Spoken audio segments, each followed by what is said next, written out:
एक लड़का निराश था और हिम्मत हार चुका था।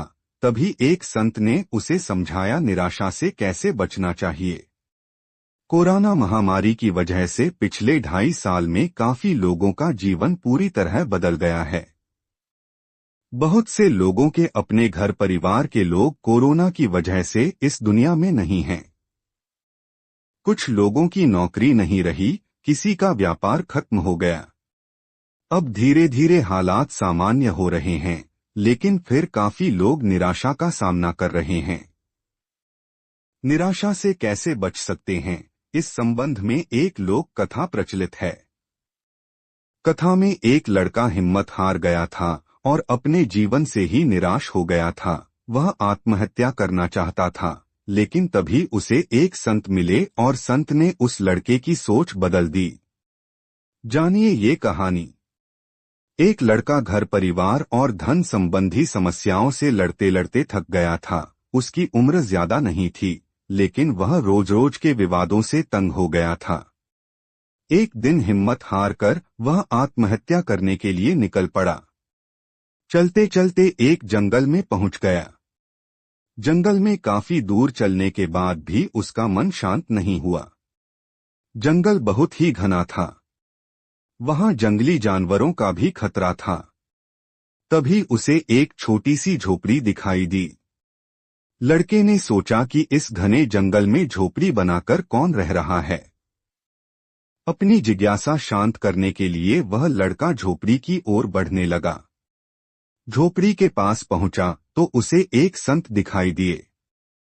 संत ध्यान की मुद्रा में बैठे थे और उनके चेहरे पर शांति और प्रसन्नता दिखाई दे रही थी।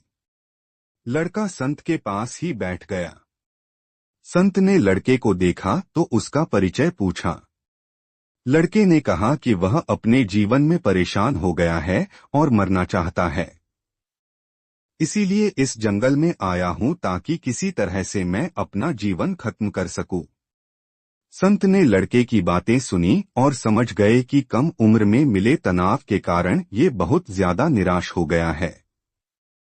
उन्होंने लड़के से कहा कि तुम्हें निराशा से बचना चाहिए।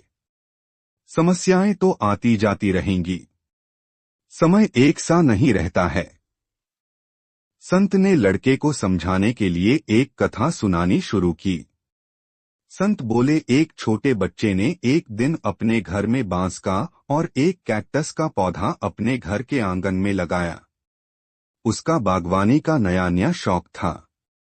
बच्चा रोज दोनों पौधों की एक समान देखभाल करने लगा। रोज सुबह शाम पानी देता, धूप छांव में पौधों का ध्यान रखता। काफी समय बीतने के बाद कैक्टस का पौधा तो पनप गया, लेकिन बांस का पौधे में कोई बदलाव नहीं दिख रहा था। बच्चा सोचता था कि कैक्टस को पनप रहा है, लेकिन ये बांस के पौधे को क्या हो गया है। बच्चा रोज ये बात सोचता, लेकिन वह निराश नहीं हुआ और रोज दोनों की पौधों की देखभाल करता रहा। थोड़ा और समय निकल गया, लेकिन कैक्टस की तुलना में बांस का पौधे में संतोषजनक प्रगति नहीं दिख रही थी। बच्चा अपने मेहनत में लगा रहा। कुछ समय के बाद एक दिन बांस का पौधा पनप गया और कुछ ही दिनों में बांस का पौधा कैक्टस से भी बड़ा हो गया।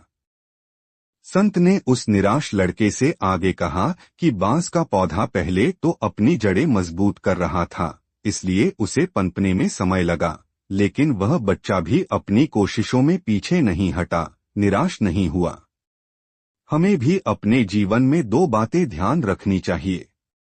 पहली बात तो ये है कि हालात कैसे भी हों, सकारात्मकता और धैर्य न छोड़े। दूसरी बात यह है कि पहले हमें अपनी जड़ें मजबूत करनी चाहिए। अगर हमारा आधार मजबूत होगा तो हमारा काम तेजी से आगे बढ़ेगा। सकारात्मकता और धैर्य रखेंगे तो जीवन में जल्दी ही संतोषजनक बदलाव दिखाई दे सकते हैं।